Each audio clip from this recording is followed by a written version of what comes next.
c'est ça. Plus d'amis, plus de problèmes. Beaucoup d'amis, beaucoup de problèmes. A lot of friends, a lot.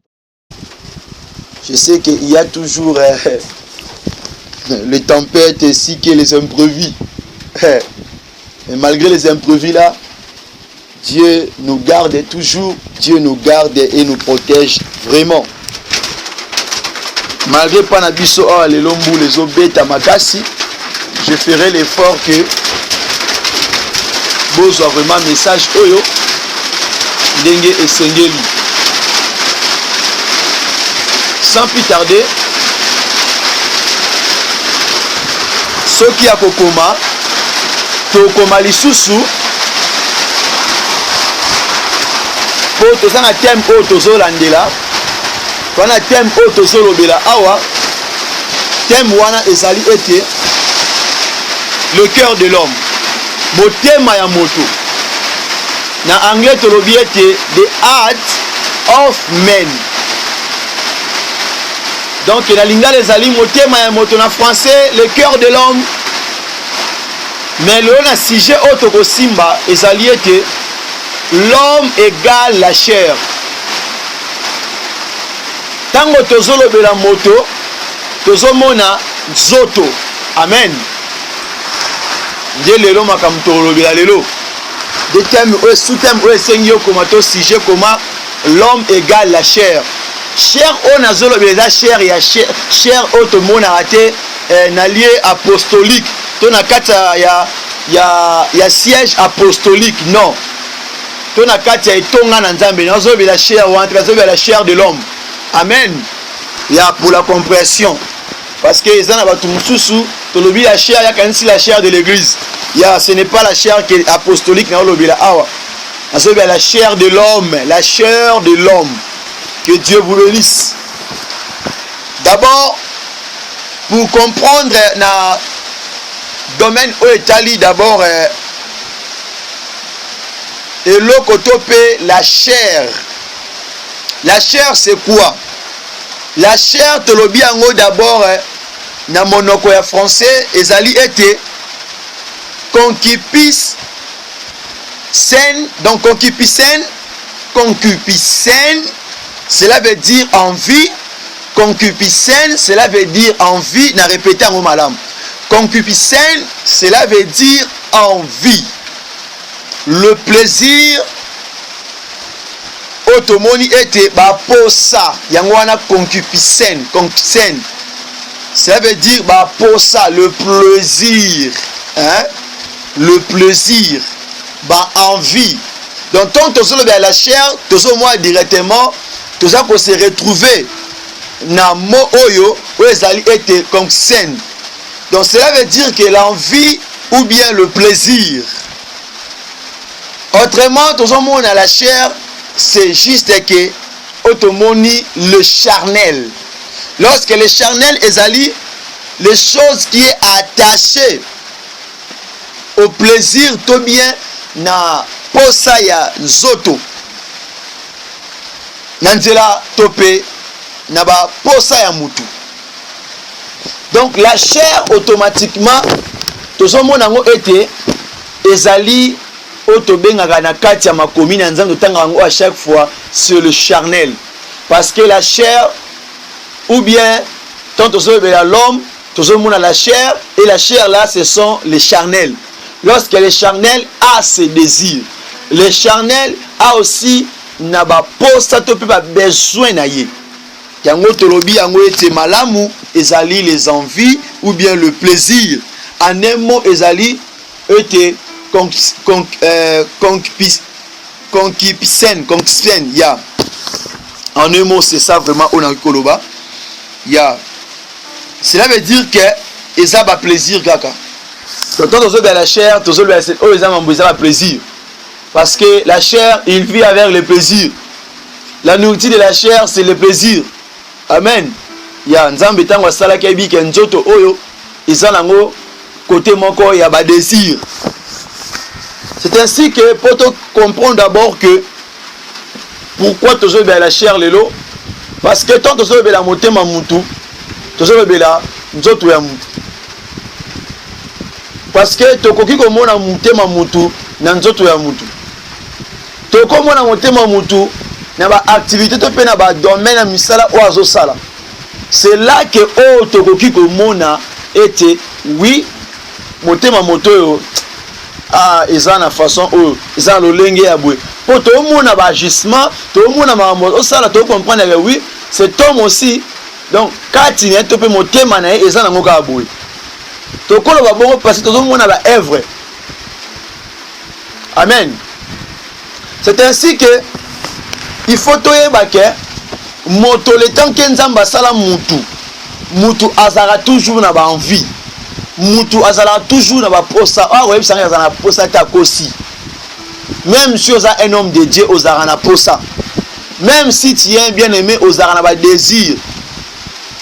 Nous trouvons ça que oh non frère Paul nga yo kana ba désir kana ba posa te non. Nous tous nous avons des besoins, nous avons des plaisirs, nous avons aussi les envies. Mais tu remets un peu à comprendre d'abord ba envie yango pe na ba désir yango. Na manière moi pour c'est un peu différent. Amen. Parce que balobi na biso ete l'homme égale la chair. Mais so to tangi bien na kata makomi je sais biso ete en vérité en l'homme c'est l'esprit. Amen. Parce que ce verset aussi nous ezako kotalisa biso eloko moko na kati ya mutu. Donc en vérité à l'homme c'est l'esprit. Aussi en vérité à l'homme c'est le cœur. En vérité à l'homme c'est l'âme. En vérité à l'homme c'est l'arbre. Oui. Parce que si il y a ceux qui se présentent, ceux qui souffrent les alités, on parle de l'homme étant que l'homme respire, étant que l'esprit, nous parlons de l'homme.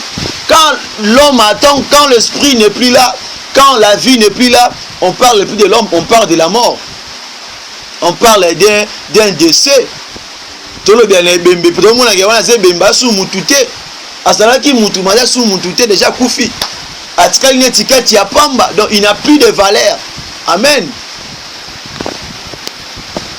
Alors que avant na kota na ba point oyo to zwaka o nzamba pesa rabiso to mera d'abord comprendre l'histoire oyo to pe réalité oyo réalité d'abord. Réalité oyo c'est pas ça qui na kati ya bana Israël.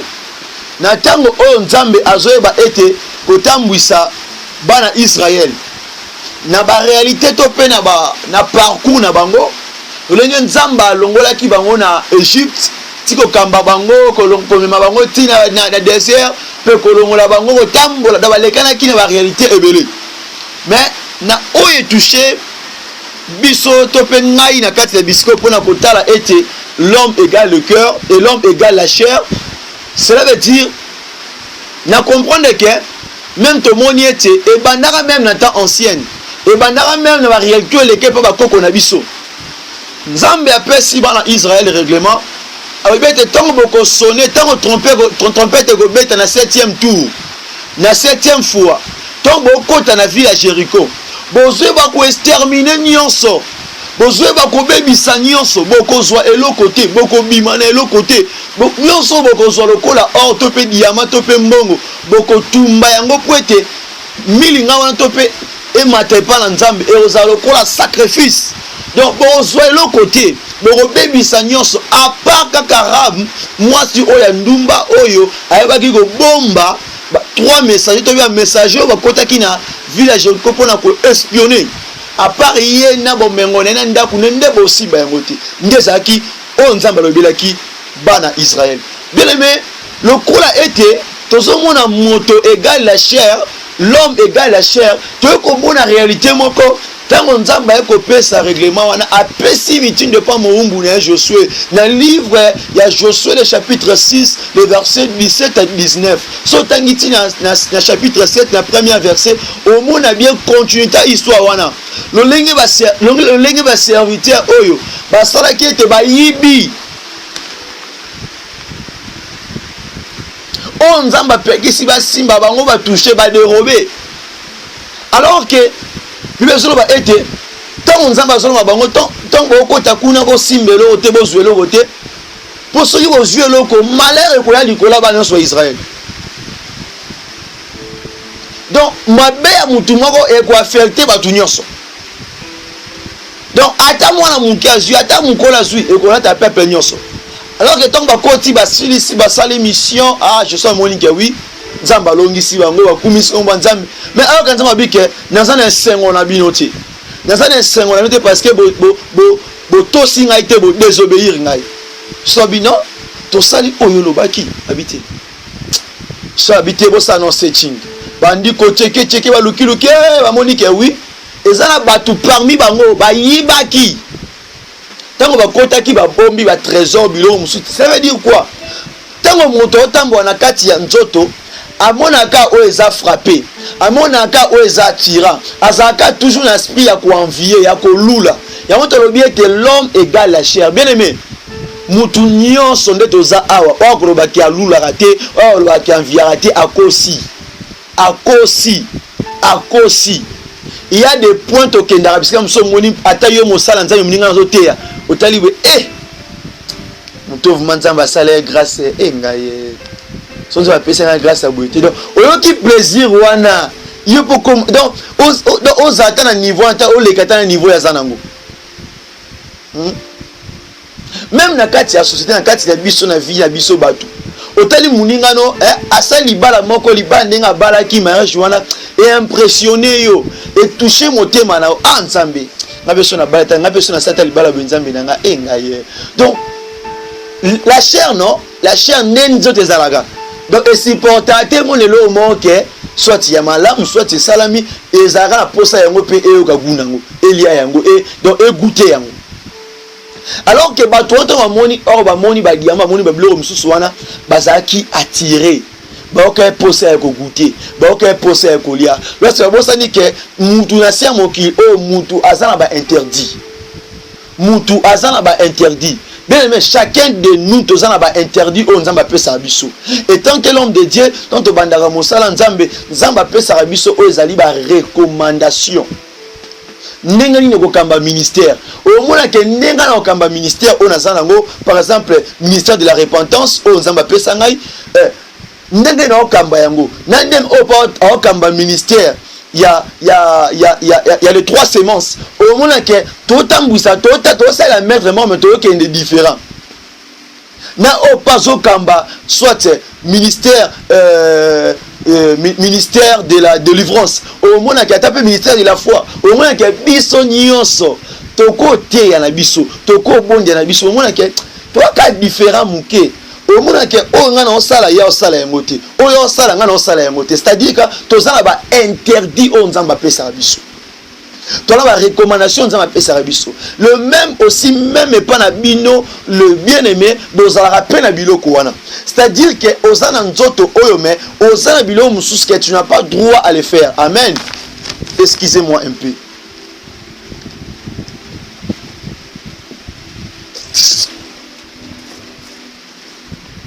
Cela veut dire que même yo un chrétien, même yo un bien-aimé, même yo un simple fidèle, même yo un simple instrument, tozali na ba limite o toko kite o salelo ko moko ke juste un sentiment kaka non. Parce que basali oyo ti bakenda ko simba bazaki na ba interdit lorsque interdit le personne qui ko bandana na ba grand ti au plus petit. Donc personne avait droit de dérober, de toucher ce qui appartenait à Jéricho ou bien au peuple qui vivait dans le ville de Jéricho. Et ça qui interdit ko zoa yango ko tumia nzambe mbeka. Après yango ba futa ki wa moina bango. Ba futa ki leur vie à cause de cette désobéissance. Cela veut dire autre désobéissance aussi peut prendre aussi notre vie, peut coûter aussi notre vie, peut coûter aussi tout ce qu'on a fait dans nos vies. Amen. Alors, on te comprendre que ces gens bazala qui attiré na or topé na diamant na biloko wakuta ki na bisika wana. Ndetina ki bango ba yiba, ba zwa ba bomba. Ba ebe na sima ndeza kaka tolongi bonza na sima ba tondisi ba saki na ba diamant na mbongo sembla. L'honnêteté ezalaka mutu difficile. La fidélité est la tout difficile. Bien aimé, attends la katia moussala, attends mon todo teka osala wapi. Au moins que batu mingi maboro les gens comment nango milai.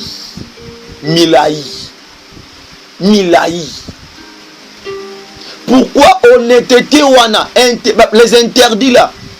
Batu o ba respecter au bon que baza mukebo. Soko de que plus au moins que même pas la classe balobara été tricher pour réussir. Alors que c'est l'interdit.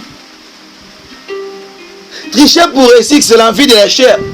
Mais pour réussir, il faut travailler. Il faut prendre ton temps étudieux. Chers frères et chères sœurs, moi j'ai vécu cela. Na ba primaire, oui, espoir tricher dans la kinango, na ba secondaire, oui. Mais na comment qui na classe moko, na mona ke ko tricher ça me sert à rien. Pour nos aliboso à jury, nos aliboso à maître, nos aliboso à professeur. Donc il faut défendre sujet et le qu'on a métier dans ça. Donc la monique na tamo qu'on a statement ko tricher les annonces na valeur. Même ata au corrompre ba jury wana, mustala o kende ko sala ba jury ba ozate et senga yomo défendre musana yo. Donc pour nous tomber dans la kati ya ba désir ya chair, na kati ya ba envie ya chair, il faut travailler, il faut bosser dire. Et bien, je me suis décidé à travailler. Je me suis décidé à étudier. Je prenais mon temps. Même le soir, dans un petit moussala, dans un petit boulot, dans un temps, dans schéma électrique, dans un projet, dans la conception, dans toutes ces choses-là. Et bien aimé, réussite comme qui partage dans le niveau, il y a une étude supérieure. Et nous sommes 70 et quelques. 60 likolo kuna. N'est pas sous à 50 likolo, non matin. Ça veut dire que bien aimé, ne pense pas qu'elles sont trichées des réussites. Ne pense pas qu'elles sont yibinde mbonga compagnie mbonga société auquel iboso kosi. Batu ming ba yiba mbonga ba compagnie mbonga ba entreprise mbonga patron na bango. Batonga banda ko mapangu batika na eloko te. Bien aimé ba kenda kana eloko mu fati na mosika te. Eloko mu fati ne suka ka mabe. Amen hein. Amen. Il faut être très souple. Il faut être vigilant. Mais quelqu'un souple plus loin. Alors que dans mon canal Rite, le chapitre 1er, dans le verset 8, tout le monde a que, après avoir Naomi Azala qui frappait tout peut châtier, avec qu'on s'est retrouvé pauvre, a tikala qui n'est l'eau, a bungisi mobali, a bungisi na bana. Atikali veuve et puis abungisi na bana abungisi na bozu lorsque bani bazaki na basi bien mais Ritako je m'excuse Naomi a commencé une étape moko très difficile très difficile alors que atikala kina basi ya bana ye alors que basi ya bana ye ezalaki Rit et puis na Orpa alors que Naomi a tali, je n'ai pas assez de moyens pour nous nourrir bana. Je n'ai pas assez de possibilités pour nous payer ça na bana yabasi. Non conseiller bino malamu kutu bozonga pas ba boti na bino. Malamu kutu botika na ville na mboka na bino ngana continuer chemin na ngai. Pour je ne puis rien. Bien aimé. Oyebi ke nzoto la ndarabiska ma etolaka. Toi batu. Tout ça batu. Mutu alandaka bisika ou azomona ke intérêt ne personnel les ali. Toko ma je suis pas pressé. Ah, que Dieu vous bénisse. Acclamons pour la gloire de Jésus. Il est merveilleux le comparer avec Dieu. Bien aimé, Naomi a ko sala veut ko prêter serment liboso ya ma belle sœur nae, ma belle fille nae, je m'excuse. Ah. Nazana eloko susté. Attends bina bala. Attends bina bala. Borozela tena bala. To borozela pe tena bala na bali pe na butu moko na memi mukumba et puis na bota bona bokanga mutema ti mwana wana kola. Po bala bango bo supporter te. Tala bana nga basi. Bo kendo sa ba vie na bino. Bo continuer ba vie na bino. Mais alors que tant lo bongo oh patali pe bi oui. En réalité mère on pas sur l'autre. Mère on a mis en rien. Ta père moi sur l'autre. Ta ma pasteur moi sur l'autre. Ta mon dimi moi sur l'autre. Ta papa moi sur l'autre. Ta pe ndeko moi sur l'autre. Non à peine raison non qui nous appi. Alors que l'homme oublie facilement. L'homme égale la chair. L'homme atalaka ou ezo frappé. L'homme oublie facilement. Alors que Orpa atalaki, Naomi avait plus rien. Naomi atikaki na lo tabiya, natika nini, natika na désert et simba tema papa, piou asimi nzela kei. Alors que Rita atalabi non. Ça veut dire qu'il y a aussi des gens que la parole de Jésus s'abisso que en vérité en l'homme ce n'est que l'esprit. Il y avait aussi ces gens tels que Rite. En vérité, il y avait que l'esprit. En l'homme, il y avait que l'esprit. C'est ça la vérité. Et Rite Atala quitté. Bien physique, bien matériel. Non. Si je peux bénéficier de quelque chose dans ma vie.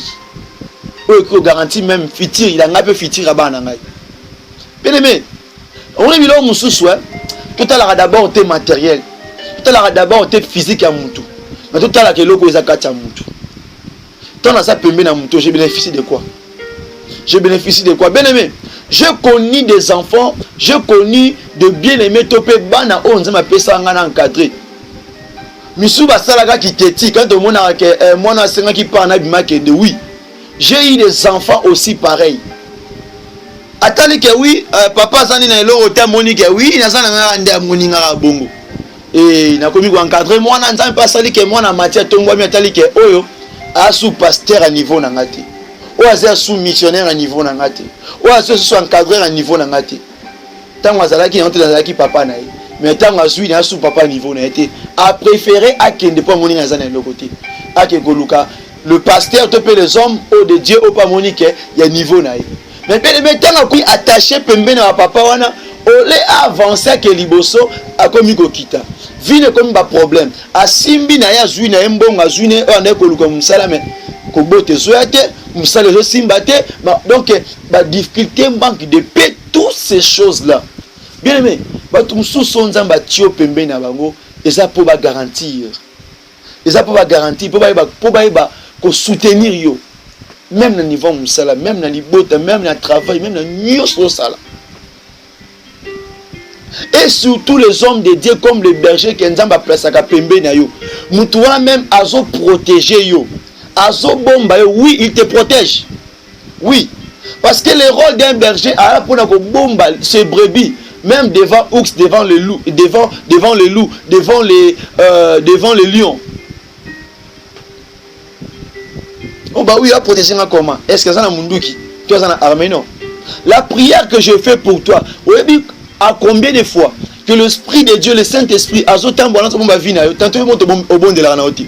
Il y a même cela à la rana bon de la naoti. Il y a même cela qui n'a pas bon de la naoti. Mais juste que tant que nzamba tio près d'un père et père na papa na zo veiller sur ta vie, a zo prier à 5 s'arrêter ne fils que dans la semaine attendre kombo na kati ya prière na yo. Oui, on est tout grâce aux Hollandais. Alors que j'ai vu des enfants pareils et ma vie n'a pas eu ce qui m'a bé, je suis basé dans le problème jusqu'à présent. Mais je ne l'ai pas rejeté, je ne l'ai pas abandonné. Ça veut dire que l'homme en vit toujours. L'homme a toujours le plaisir, le désir.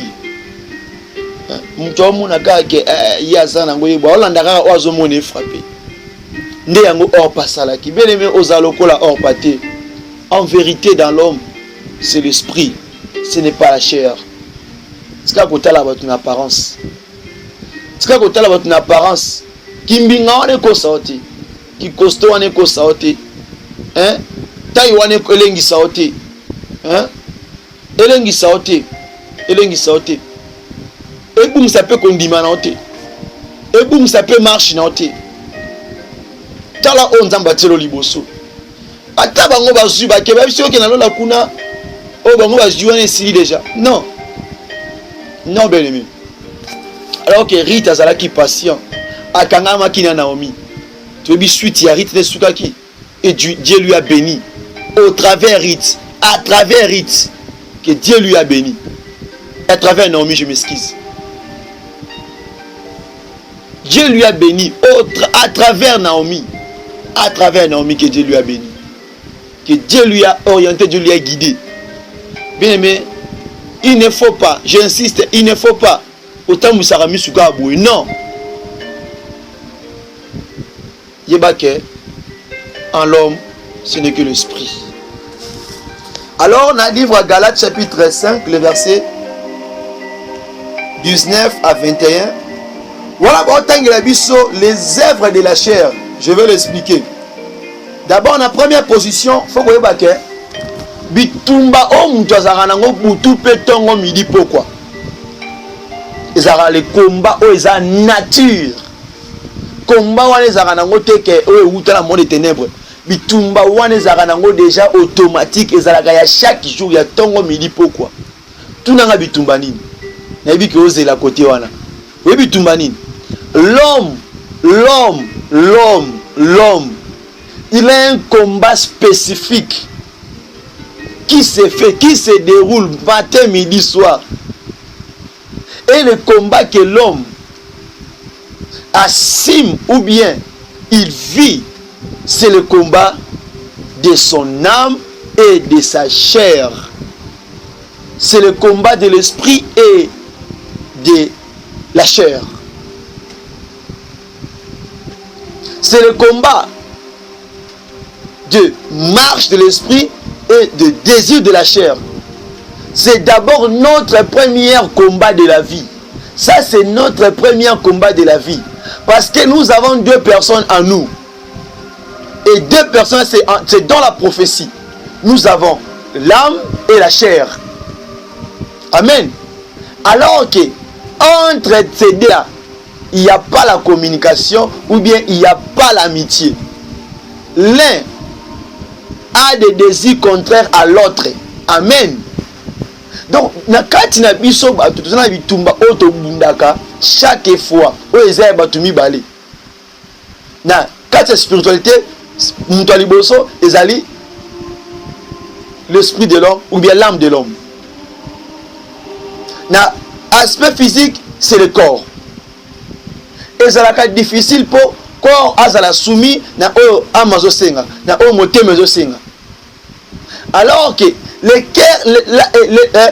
corps aussi, alors que le corps aussi a sa difficulté paye à comme sa réalité au motema zo désiré et ça la mandingue ezaleli ezalama difficile. Alors que oh ba nzoto esepelaka esimba esala etouché au mona ke mtema emo azana pe pour yango. Au moins qu'il y a envie qu'à nzoto asimbi asali net au moins que par exemple moto oyo akeko ko bimana prostituée na mwasi ya ndumba hein les femmes de la rue hein donc mutu andima ke bimana mwasi ya ndumba donc andimi te la sorte qui a ça convaincu non et ça juste envie plaisir ya nzoto mais motema ndimi yango te motema eza nango na azanya peste pour na mwasi wana ndumba na kati ya motema ne mais ça ka plaisir ya cher. Donc bilo muso sala ngoza ka juste pour te satisfaire nzoto. Mais na motema eza na motema espace donc place nango espace nango eza nango ti. Amen. Ça il faut le comprendre. Après la première eloko. Faut que ba yango na noter bien na biso. Na kati yale l'homme égale la chair. Na premier point o esengi kokoma l'homme est reconnu faible. Matthieu chapitre 26 le verset 41. Bien aimé, moto, selon ma commune en Zambé, moto azali reconnu faible. Alors, il y a le bien été, l'homme égale la chair. Parce que nzoto o eza faible na ko soten de konangai. Cette chair est faible. Au moins que moto zo pelaza na nguya na pawa. Hein? Moto zo te ya ba miracle ba guérison. Mais devant kaka corps moko étrangère, au moni moto piu. Ma foute ne se pas inasi. Cela veut dire que nzoto oyo eza makasa ko tenir te. Liboso ba réalité mususu. Liboso ba difficulté mususu. Il faut fouiller tes ala musika na yango. Donc l'homme azali reconnu faible. Bien aimé, nous sommes des faibles, mais nous sommes forts dans l'esprit. Il y a un moment souvent quand l'ennemi, le diable nous combat dans la physique. Vraiment, Monique, il y a beaucoup de chrétiens, même des serviteurs, un peu déstabilisés. Il peut avoir la foi, il peut avoir la conviction mentale. Un moment, pourquoi la chair, l'esprit est faible.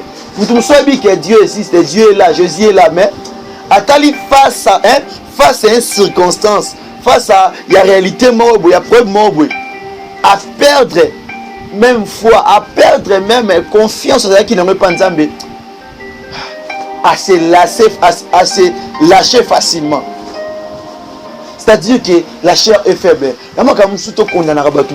Tout sambi sarabatute, surtout bino batu obolingo sambi l'homme de Dieu basala Nzambe. Bokoma ko leka na ba YouTube.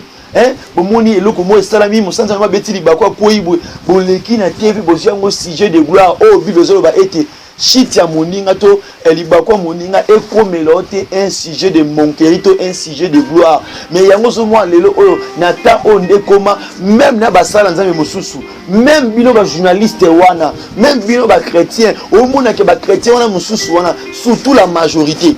Au mona ke ba leki na TV bazo détailler vie ya mutu. Ba sambu sa vie ya mutu. Pe ba suina bolungu ya mutu ba tia ngo na TV, bien aimé.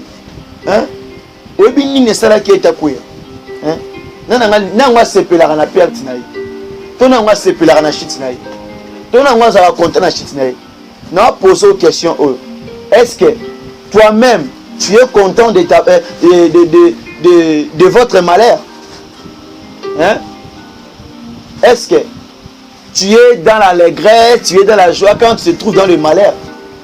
Est-ce que tu souhaites aussi le malheur pour ta vie? Alors, si tu ne souhaites pas le malheur pour ta vie, pourquoi à chaque fois dans les réseaux sociaux, vous allez voir, il y a de bien-aimés et soi-disant des hommes de Dieu, même des journalistes qui parlent de mal, ou bien de défaut, ou bien de chute, de la chute d'une personne.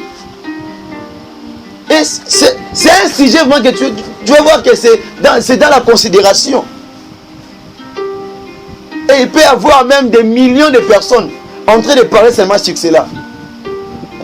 Si toi-même, tu ne souhaites pas le malheur pour ta vie, alors pourquoi est-ce que tu veux enfin que voir le malheur de ton frère, de ton prochain? Et c'est aussi un débat dans les chaînes télévisées, dans des radios, de parler juste pour la vie d'une personne, même pour un homme de Dieu, pour une servante de Dieu. Que Dieu ait pitié de nous. Que Dieu ait pitié de nous. L'homme égale la chair en vie, a toujours des plaisirs contraires de l'âme, contraires de l'esprit.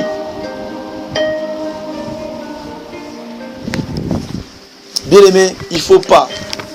Nous sommes tous des faibles. Bien-aimé, mutu moko te na sia mokili oyo akokana nyonso. Mutu moko te, eza na moto moko te. Il n'y a aucun homme sur cette terre, ou bien il n'y a aucune femme sur cette terre qui peut me dire qu'il possède tout, qu'il a réussi tout dans sa vie. Bien aimé, nous se complétons.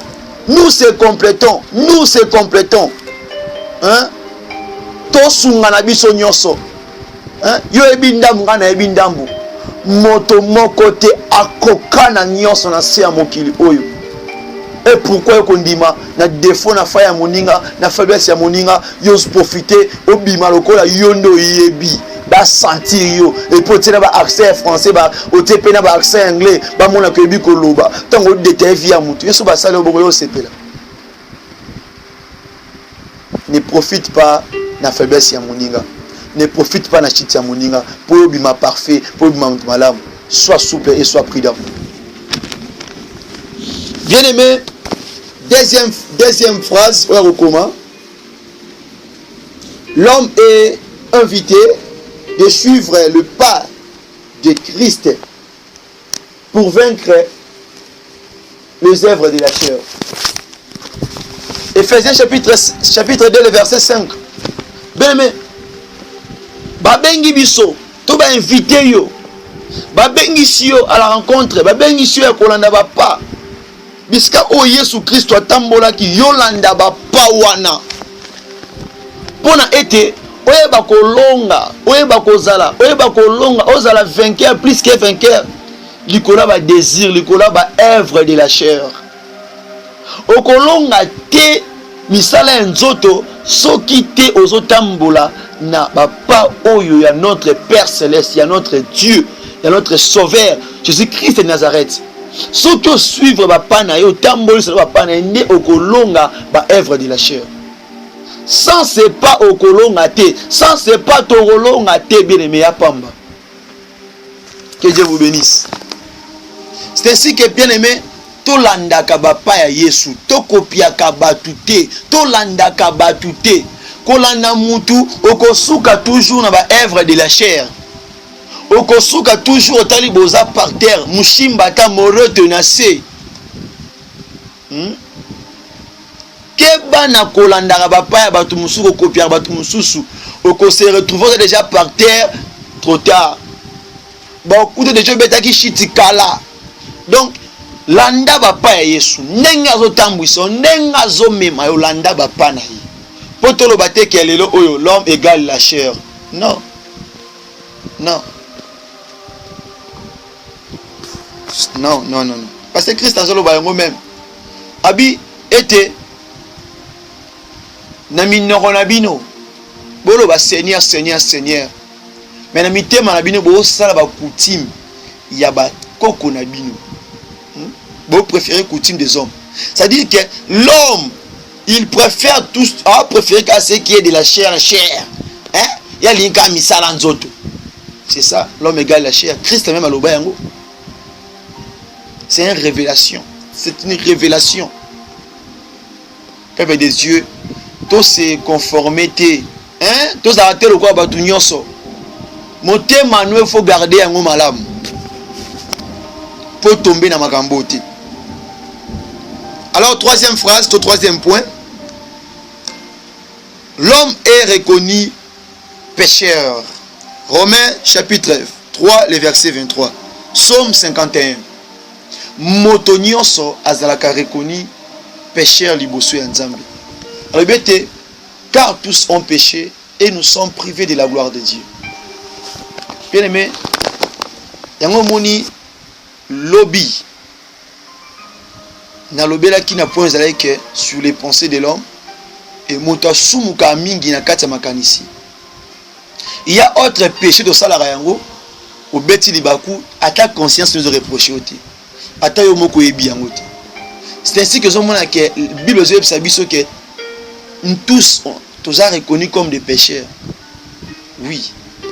Tous ali reconnus parce que toko beta libaku. Mais le but est que nous sommes tous par exemple que nous tous nous vivons dans le péché. Non, c'est pas cela. Quand tu l'as réussi, tant au yambié, on a déjà mis en part. On a mais sauf que ils en ont beaucoup, ils en ont imprévu. Là c'est autre chose. Ils ont différents monter oiseau bien les pécheurs. Hein? On est reconnu comme nous tous on est reconnus comme des péchés. Quand tous on a péché, il y a. Car tous on a péché. Quand tu te soumuki, to soumuki. Et tu te vendre, to soumuki, to commettre. Mais tu le quoi que tu déméré. Pourtant on va bien comme toi ça péché, ça veut dire qu'il demeure dans le péché. Azo vendre dans le péché. Oui, différence c'est ça wana. Quand on dit que il a péché. Il a péché, ça veut dire que c'est-à-dire qu'il a tombé à Beti Libaku. Mais quand on dit que ça c'est un pécheur, ça veut dire qu'avant d'aka, ce n'est pas un pécheur de poisson. Ça veut dire que moto oyo azo demeurer na kati masum. Amen. L'homme sous non ça l'effort pour kotia hein mona place na yango. Malgré que nous ne connaissons pas tout entière, mais avec le paix que nous avons, et on a ça l'effort ya repé ça pour Nzambe. Azotalisai. Amen. Quatrième point, les alliés étaient, l'homme doit lutter contre le combat des sacheurs. Moto, il faut ailler bakobunda contre Nzoto Oyo. L'apôtre Paul dit que je traite mon corps directement. Ce n'est pas en vain. Et à Pambata Zolobelo Kwana, il y en a tina. Pour ceux qui ont un nyonso, nous avons lingibe opesi, lingibe opesi, lingibe opesi oiba. Oiba. Okoiba. Okoiba. Ceux qui ont emporté par les désirs de la chair. Regardez comment Moutouana peut se retrouver. Alors, lisons la parole de Dieu. Galates chapitre 5. Galates chapitre 5. Le verset 19. Yoka sikoyo. Comment est-ce que ceux qui montent à Zakara se donner car pour accomplir yako toujours ko pesa o nzoto nezolinga ndenge muntu wana ko se retrouver. Voici ndenge la parole de Dieu bisabiso na kati ya Galates 19.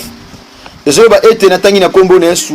Or les œuvres de la chair sont manifestées. Lorsque misala nzoto zali manifester tango yo ndimi et komona na sikoyo parce que manifester cela veut dire que o ezomona hein o tozomona yo salema ce qui se manifeste là hein tango yo mi peso ndimi toujours na ba œuvre ndimi toujours aux emportés par les œuvres de la chair ta biska o komema mutu balobi ce sont l'impudicité hein ceux qui osaka toujours ba posa ya nzoto hein ozana mama bana na ndaku ozana papa bana na ndaku ozomona ke asifi yote wana posa oya komema yo kuna wakana posa oya kokomisa yo kuna wakana posa omona ke oya zana bitabe wana mboya munene wana posa ya bilo non tongo za komitika ba posa wana ekomema yo na impudicité yango ozomona ke mutu faut à lutter contre le combat de sa propre chair ya ekomema yo na impurité okomene vivement ko ya désordre spirituel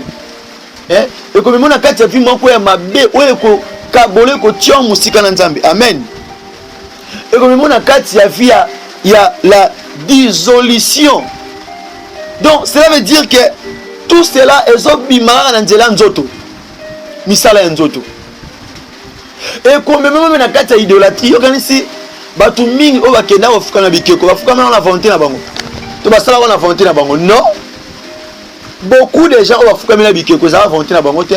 Et il y a tout le monde qui a côté islam. À côté islam parce que on est si qu'on l'a raté. Moussou à côté islam parce que na pays kendaki en assistance t'es en aidité.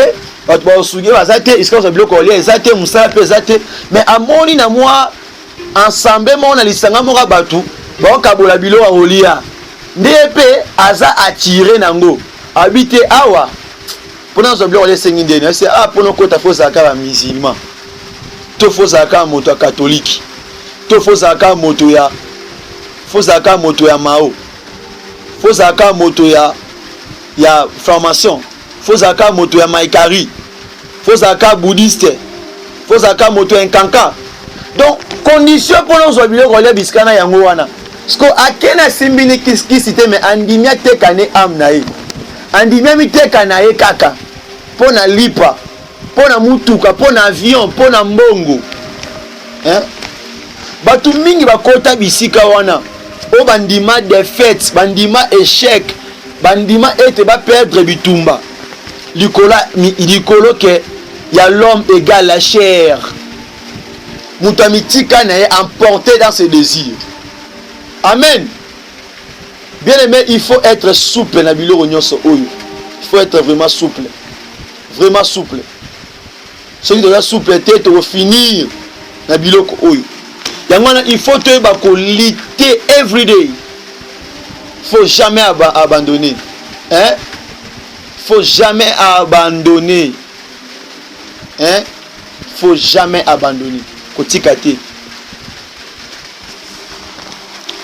Balobi susu nini la manger bato bakota manger on bakota manger pour nani akota manger pour naka ki akota manger tika kaka non muntu muso akota manger parce que ba poser les gars qui est ming convier les gars qui est ming ba plaisir les qui est ming ba poser les qui est ming hein le voilà au monde mutu donc il vit dans la conquête hein motoza emporté na ba désir ya cher makasi sikota ngana motetindeni d'accord simba dispose à na vie à facilité. Pour cela, ça n'a pas ça mutuka somba mutuka na pete. Ça n'a pas ça ndaku ya boya somba ndaku na pete. Hein? Quand tu vas côté na manger le cola désir de la chair. Le cola était asa trop, asa pour se laisser trop na ba poser nzoto na ye. Soyons prudents bien-aimés. Soyons prudents, peuple de Dieu, soyons prudents. Et biska on komona qu'il y a beaucoup de gens au ba fini ba beba, même des sœurs de frères hein génération yo ba jeune belé ba koti ba manger bakoti misala molili likolo bazaki trop emportés, ils étaient trop conduits dans la chair, mais pas d'être conduits selon quoi? L'esprit de Dieu. Bien-aimé ozala kati ya makambo wana te. Bien-aimé, yamba Yesu na motema na yo, yamba Yesu na vie na yo, pour être cher na yo ezala dirigé par l'esprit de Dieu. Accepte Jésus-Christ dans ta vie, tu ne seras jamais déçu. Jamais déçu. Et aussi les inimitiés. Nyoso wana nzoto. Nzoto. Bezolo bango soki mutu alingi biloko ya mokili mingi aza ennemi ya Nzambe, aza na entre ye na Nzambe intimité eza te. Inimitié, c'est ça.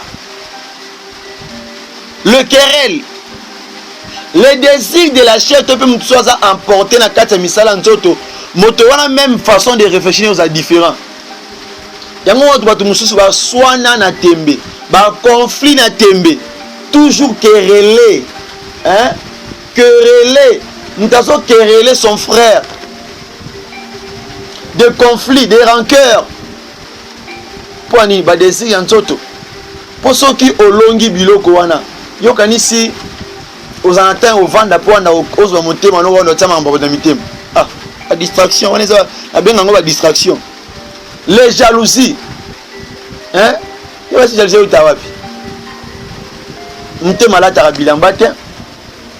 Ya ce que mutema la tarabilamba. Ote bala tarabilamba ta mukolo moko te. Jalousie zo au tawapi. Na nzoto. C'est la chair qui attire la jalousie. Mutema la tarabilamba te. Mutema tambo wana mutuka te. Mutema somba banda kute. Yanem cher ndem ta sala musala wana le corps. La jalousie vient par la chair.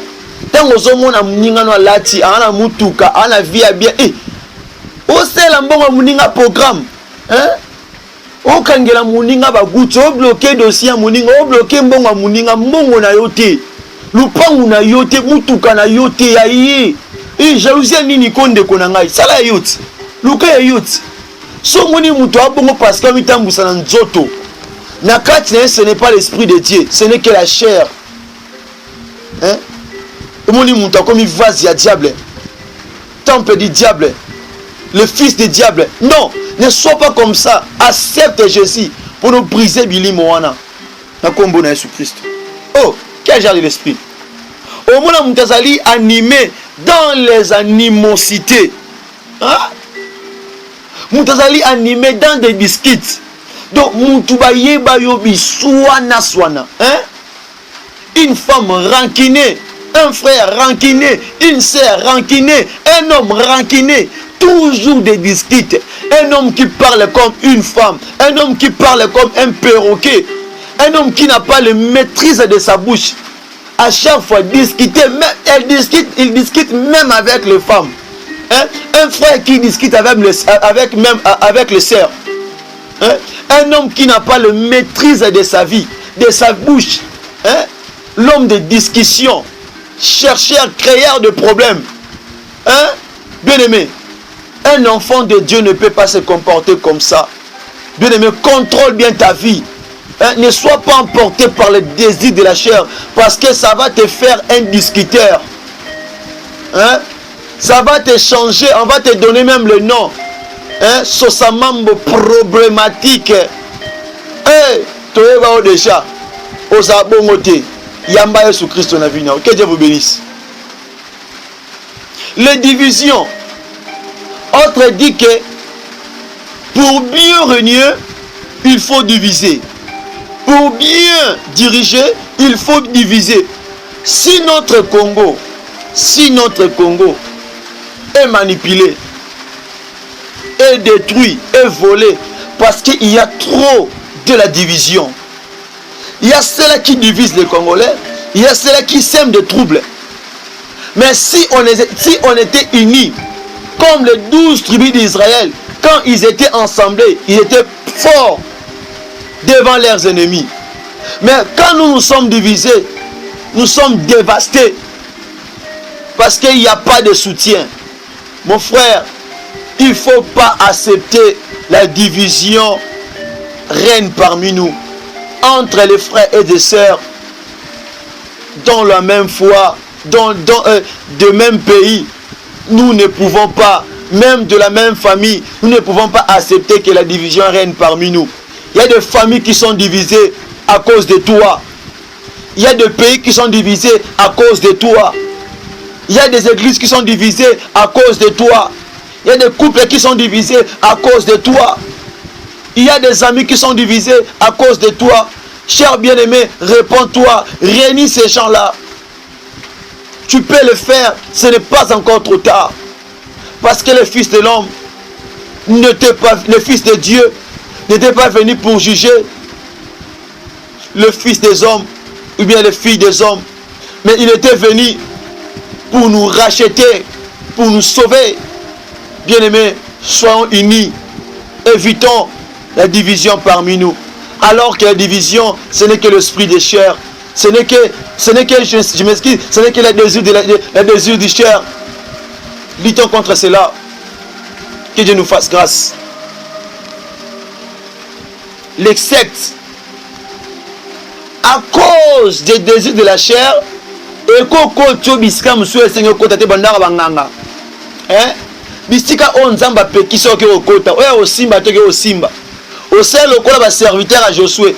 Ba ke osimba o ba pekisa bango ba simba. À cause de quoi? La chair, kolula ko envier.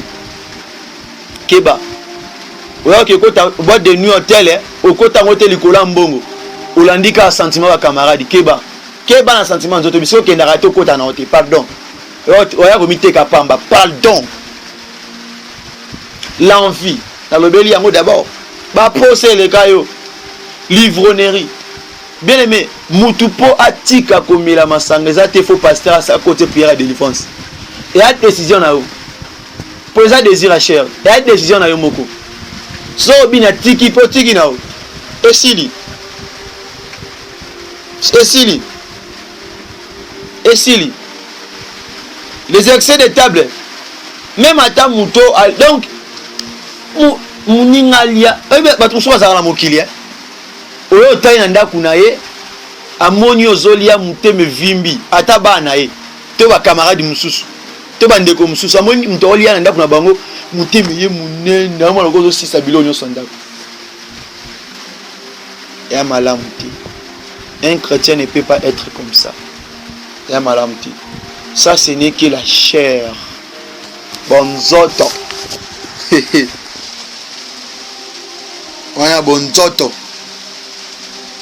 On a sacré maman à chaque fois. Maman Lili Kakala. Abi, waneza susu mosala, waneza susu molimo na nzambe te. Waneza bonzota. Oh maman Lili Kakala, que Dieu vous bénisse. Oui, ceux qui savent souvent m'tami contrôler te même si aux âmes mafuta ngwandeni. On a onction ngwandeni. Ke banzote ko tambusa yo. Tika la bolumbu ba sala ba désordre na vie ils ont que balinga qui nzoto ndé dominé la chair ndé dominé. Alors que bien aimé na 5e point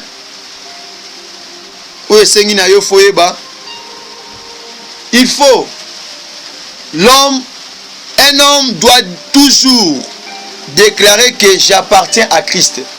Prière na yo foyeba ko longa misala nzoto ngokuta devant force moko ya physique to pécheur force mon corps démoniaque au lingue emporté yo.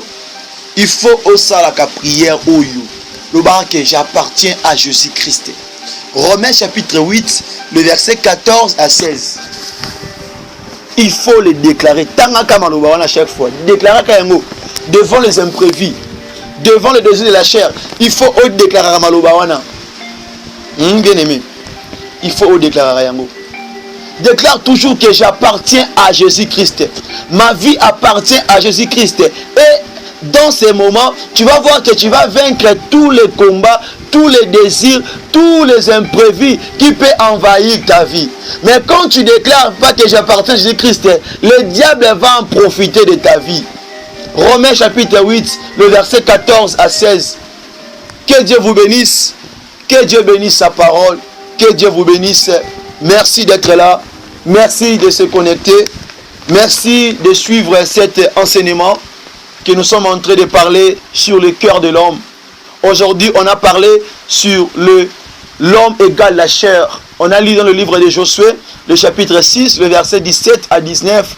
On a aussi lu dans le livre de Galates, chapitre 5, le verset 17 à 19, je m'excuse. On a aussi lu dans le livre de Rich, le chapitre 1er, le verset 8 à 14.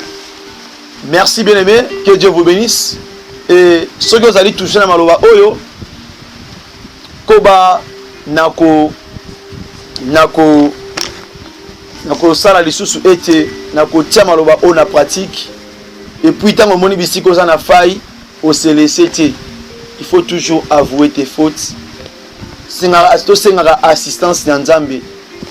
Tozali na biso batu oyo vraiment tu mérites na biso te na loba to loba ngwa chaque fois. Eza grâce. Donc to simbana to éviter bilo wana nyonso. So do tiki nzoto dominer biso tozala pe ennemi ya batu ebele, to ruina pe batu ebele. Mais ceux qui te tiki tozala conduit dans l'esprit pour comprendre que tout est normal dans la vie. Que Dieu vous bénisse.